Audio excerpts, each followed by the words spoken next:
Панамада гап нест брат. До Африка да печени задум уже фикр кардам ки тамом уже тамом кардам ки задум уже овозиш бромад. Ба худо чӣ хеле оз бо. Гуфтам Ба фикр худут барои чӣ дута якум бояд мағлубият шуду. Ани хали вывод кардам накунӣ што ман оянда файтома ғалаба кунам. ма фикр кардам ки ям якум раунд ё чандум секунда нокаут мекунам медурам хеле план далиши набуд дуран серам набуд. Адуши гап занем ки мисол ягонча секрет кунем. Ба кайфу.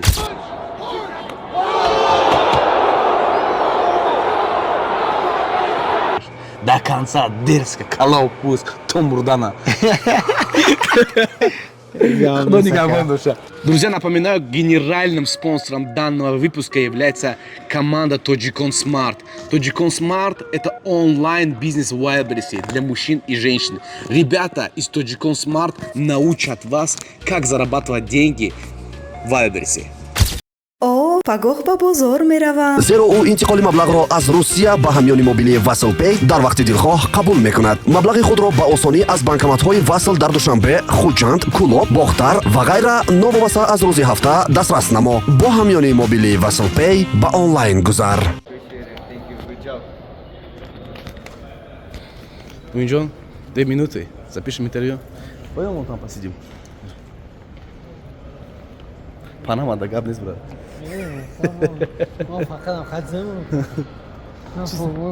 Чисто хиппи стайл, а, брат? Ба кадом забед интервью кунем? Саҷи.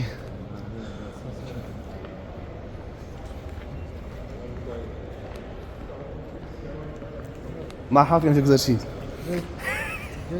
Как тебе фон, брат? Этот фон увидел?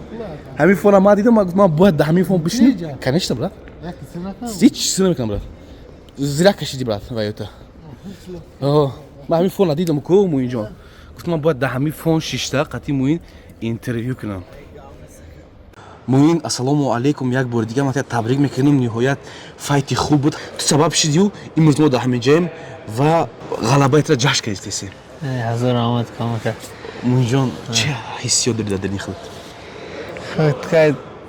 Салом гуфтум кака, салом алейкум якум. Ҳиссиёт баъди мисол ин қадар солое ки машқ мекардем, бо омадем дар инҷа мақсад як невда чағалти худованд мақсад дар насиб победа набуда. Дута мориба пай дар пай мағлуб шудем. Иншаллоҳ якон хостем ки ҳаракат кунем. Мисол вақт мегуфтам ки агар ки мисол ҳамин боя будем же карьерама мумкин маҳкам кунам, же далши давом натем да. Бо фикр кардам ки хай бо иншаллоҳ ҳаракат кунем ки худованд насибонда мегардонад. Вақте ки файт дошти, дуюм раунда переводот кард ӯ. Боди ягон хел мене ки таслим мешавам, ҷанг мекунам, мисоли гап мағлубиятам ман қабул надорам. Чӣ фикр дорӣ? Бами иншаллоҳ якам мисол хатоги бояд хатоги намекардем, лекин ма ҳисоби худам ба ҷои мисол дигар тараф тавофтем мешав, пои худам ба пои худам крест шид. Агар камҷо аҳамият дода бошем, пои худам ба пои худам крест шид, барои худам ба кун ғалидам. Лекин хеле вабшай дар сарам набуд ки ман уже наметавонам. Ман бовар доштам ки ман ятаги ба иншаллоҳ ба зур мехезам. Просто мара секундантон гуфтиса буданд ки ҳеҷ гап не, мақсад саросима нашав. Ана ба фикри худут кай дар ҳамин бой переломный момент шуд ки мисоли гап ту фаҳмиди ки уже ту шикаст додию ва ғалаба кардисти? Ма ҳамин якум раунд дута Африка да печени задум, ма уже фикр кардам ки тамом ва уже тамом кардам ки задум уже овозиш бромад. Ба худо чӣ хеле оз бо. Гуфтам уже чувствовать карду дара. Барои рост ки план шалиш кардем, маладес хеле сафари ки сахт буда ки ба ҳам оптиш калом дай рехт ки ба итоан ки мисол дар дим раунд ки дар байни 3-4 минут планшона ҷошонда дим план бехати кор кунанда. Ма фикр мекардам ки мисол ма осонтар ҳамин бойма мегзарам. Лекин хеле нашид. Муинҷон, ба фикри худут барои чӣ дута якум бояд мағлубият шуду? Чӣ намуд вывод кард? Меян ку воврима истоди гуфти ина ман дута мағлубият кардам. Ани хали вывод кардам накунӣ што ман оянда файтома ғалаба кунам. Ма ҳамин ду бое ки биромадам сахти баъд ба забони тоҷикӣ мо гӯем сахти баъд ҳаддаҳ шидам. ما فکر کردم که مثال میبرم یعنی یک کمرام یا چندم سکون در نکات میکنم میدرم خیلی پلان دلشی نبود دوران سیرم نبود گفتم میبرم یک کمرام نکات میکنم که دیم را نکات میکنم هده شدم ای بویده ما وجه دیگه پلان نکردم ما پلان کردم که ما باید 3 راوند جنگ خیلی میره نمیره جای جنگ بزه با ما نشون تیم ما باید 3 راوند جنگ کنم. Кстати, барои бисёр бачаҳо вақти пресс-конференсия салонан тафтан ки Мераб Девалишвили меган ана тра тайёр кард ва выносливост мисолига бақувваттар шуд агар айдига боё чӣ хел тайёрӣ дидӣ ки мисолига қатъи ҳамон бача ки выносливостат сахттар шуд?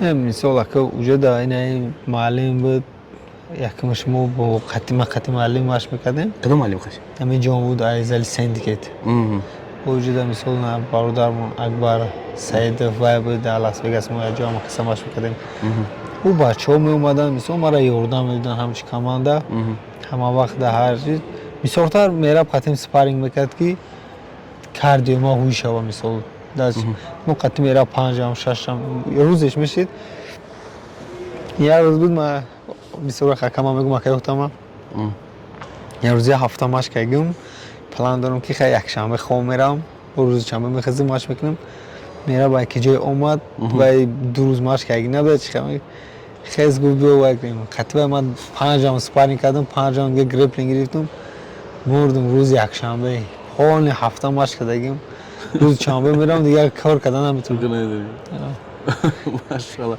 کاش وینوس سخت شد نه البته فکر میکنم که نرمال الحمدلله وینوس من نرمال نبود ماشاءالله دلش چی پلان داری؟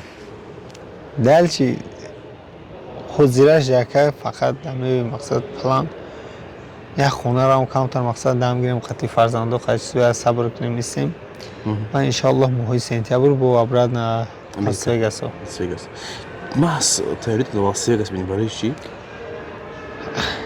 خیلی ادوشی گپ زنیم که مثال یگان چه سکرت کنیم با کیفو خیلی هم گویم مثال هم بدونه برای خودش باقی روز دیگه مثال ما او مثال شرایطی وای نداریم که یگان جای دیگه بریم همه چی ما لاس وگاس میرم اونجا در مثال زلی ایزال بپلای زلی UFC پی ما در بپلای دکتروش بپلای همه طرف همه در چیزو بپلان ما در دیگه جا باشم هم ایش ما در سومکی میشم ما باید رسخوت کنم ایجا دکی هست ما بپلای همه طرف ما در پلوس هایی که ما رسخوت کام میکنم فقط مشق ما میکنم برام لاس وگاس سره بسیار خوب انا درباره условият در UFC گپ زن условият نرمال نه میرسید برای подготовка خود باور دارم که انشالله ما یگان وقت نوی نکردم خداوند چقدر کتیا همو قدر حرکت میکنیم хорошо سوال دیگه خمیتو условия که UFC برای تو کرده برای تو کفایه که چخیلی خداوند گفته بودی وقتی خول میبرویم چی میکنیم چی کار میکنیم دستاف چی کار میکنیم گفته بودی کوی برده اینترویو من خودم داره کنشته برای چی خواهید اون چیزه نه حوزی نه یکم ما فکر میکنیم که اوینده انشالله حوزی کنترک یکم قطعی نه ما خیلی باید بریم کار کنیم اوری کنترکت چند بود دیگه نویه؟ یا بود دیگه 4 تا پاپچت کرده بود 4 تا اگر که دنبال کنتن را حساب کنن بود میشه کنترکی نبوده یا که اگر که گوانکین UFC خودش دل نه یا بود دیگه باروان کنیم با کنترکی نبود انشالله بسیار خوب انا برای مردم تاجیکستان چه گفتن داری؟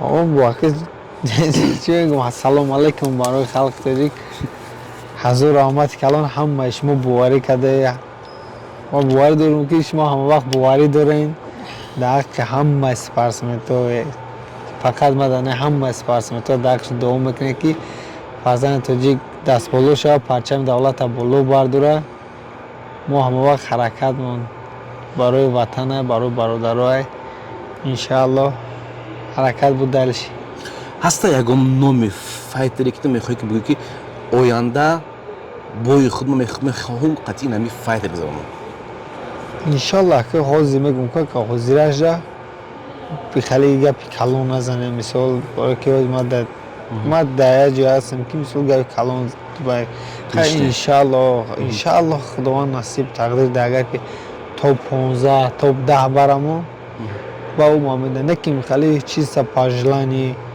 همین روبکا جان خیلی دراندنک روژه را دراندنک همین خیلی که دیگر به نوز خطیم جوراش دیگه همین پیوتریان که دلازه که جا خطیم جوراش دیگه جا به هروم نمیشه خیلی کنم نکیم اول میخواستم ولی که با هم روبکا نغزیم نه خدا الهی کنه که در آینده فایتوی تو قطعی کودی گاربرند ما نمیدونم قطعی پیوتریان قطعی میراب دیولشویلی اون سیاپوست نموشیده دیگه هست نگو الجانسه اول بیس بولو را قطعی هم بولو میری فرق شوخی خوش چانسله موی؟ ما؟ نه سیونه نه من انترین نفتگی بودی که 20 چانسله 28 سب только начинается думаю пеш 28 майда так что коди габран Yoz ben kenç دیگه خدا من تو کنسرت прикол کردیش خدا نگهبان باشم اینجا او یک گری خرساندم وقتی که победа کردی کم وقتی که سیم راوند تمام شد خیلی خیلی کم вот такого муина мы хотим увидеть вот муин вот такого мы ждали понимаешь до конца дерзко колол пусть том рудана خدا نگهبان باشه خب نکردش مو نه برای دیگه خوب میکنیم نه نداره اگه جپو نه جو داریم گسیت هم چی ناو اومدیم بار میکنیم ناو شما ازال نبرون ناو پریس کنفرانس بود دان آوای قطعی اینترویو گفتیم درباره تو سوال دادم درباره محمد نعیمов سوال دادم روزهای نزدیک اینترویو روزهای نزدیک چه پگاه سر میتیم قطعی دان آوای اینترویو را قطعی موین گفور روزهای نزدیک انتظار شوید انشالله یا مسکر فنا نیک زود بخدا او یا ام بچه المپیاد رفتن های ماشاءالله بهترین رحمت کنم کردم خدا خود ان شاء الله که توریسو میبینم برد برد داشتم خیر با ان شاء الله میبینم دوجا میبینم کما وای نکنیم خیر کی هم بشه تمام قاعد نیست تمام